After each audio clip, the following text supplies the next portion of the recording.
Hey everybody, it's Beth. Today I'm using this self-adhesive shelf liner as well as this wall shelf, both from Dollar Tree.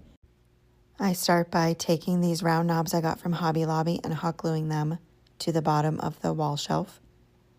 I just hot glued them right on top of the holes. I then paint the entire thing with ink colored chalk paint, and that's by Waverly.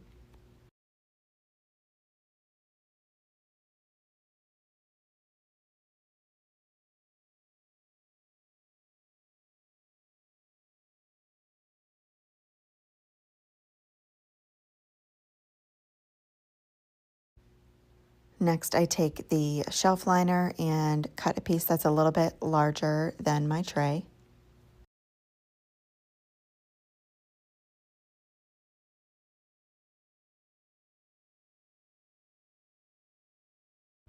I start by peeling a little bit of the backing from the liner, placing that down on the top side of the wall shelf, and then just smoothing that out with my hands.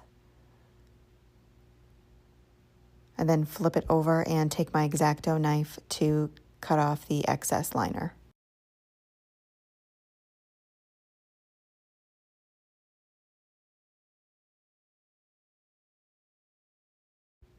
And that is it for this project. Thank you so much for watching.